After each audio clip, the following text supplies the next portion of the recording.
Hey everyone. A while back I did a video showing how to perform anomaly detection in ML.NET. But in this video I'm going to show how you can do the same thing without any code.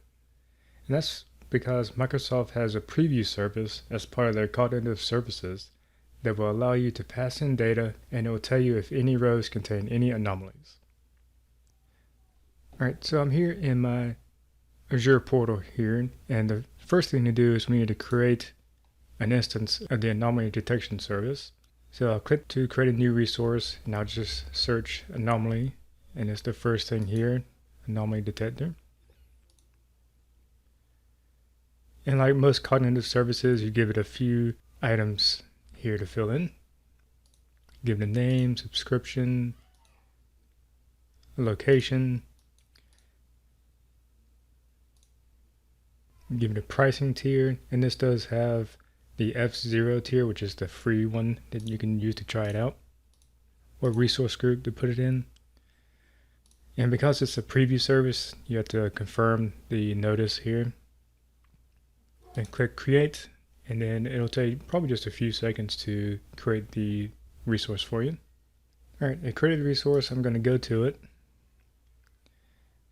and what I need to do is I need to copy this key here, and then in the overview I'm going to need to copy this endpoint location.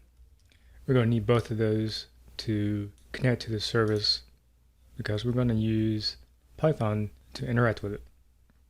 Alright, I'm here in Jupyter Notebook here. I'm going to use this to show how to use the Cognitive Services Anomaly Detector SDK to use the resource that we just created.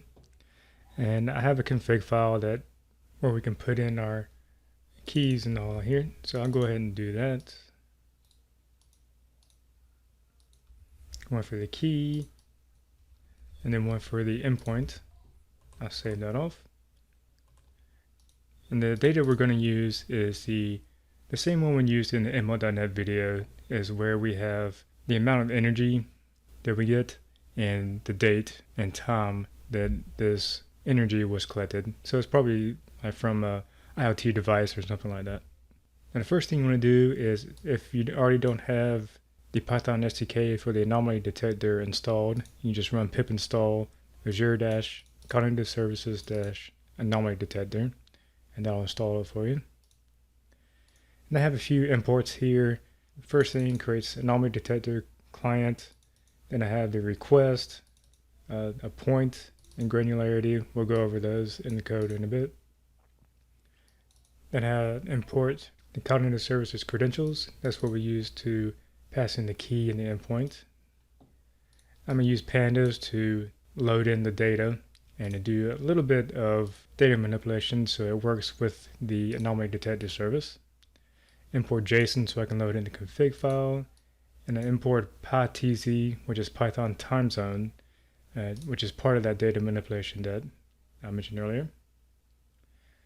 So I get the config and I get my key and endpoint. So I run that real quick. Alright, so next thing is I'm going to create that client, the anomaly detection client.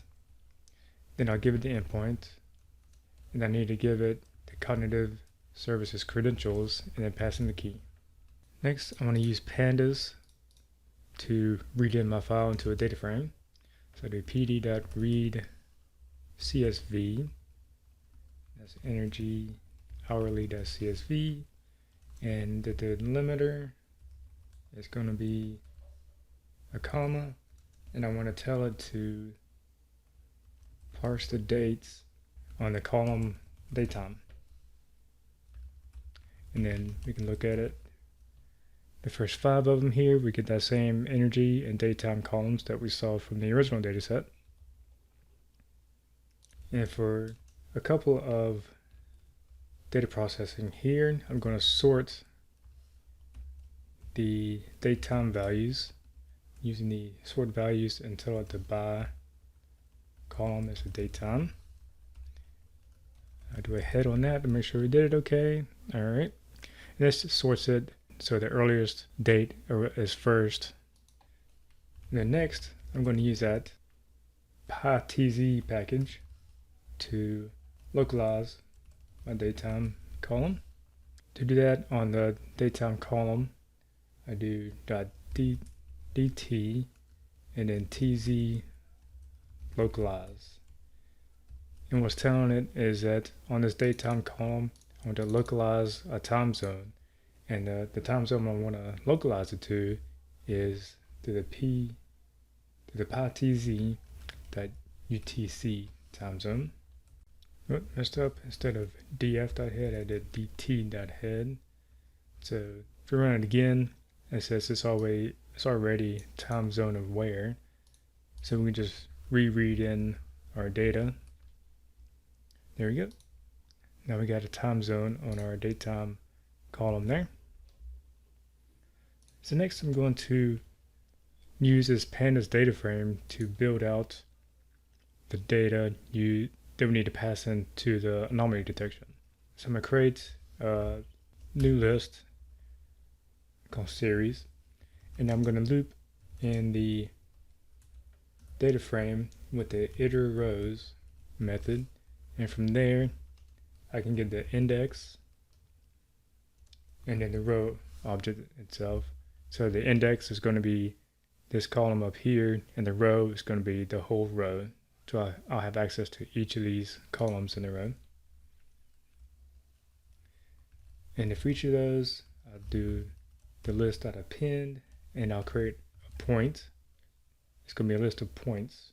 And then the timestamp item in the point is going to be the row 0, the first column, which is the datetime. Then the value is going to be the next column. So we run that. It's going to run for a couple of seconds. And now that we have that, we can create our request object. And now we pass in the series as the series. In the sake of the amount of time for it to run, I'm just going to get the first 3,000 items using the splicing operators here. And I tell the granularity will be the granularity. It's going to be hourly. And we can tell that not only just from the name of the file, but if you look at it again, it comes in at each hour.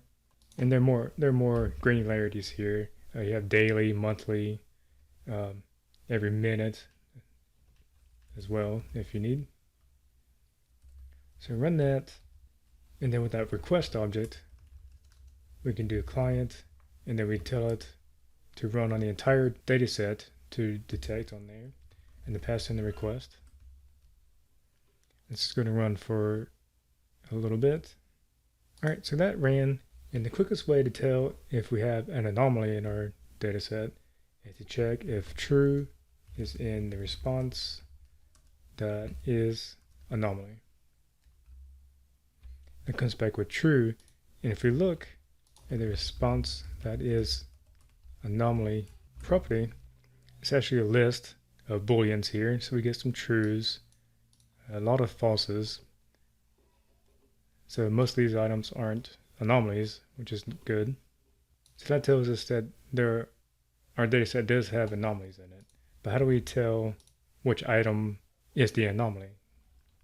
For that, we can do another loop. We'll go to the range or the length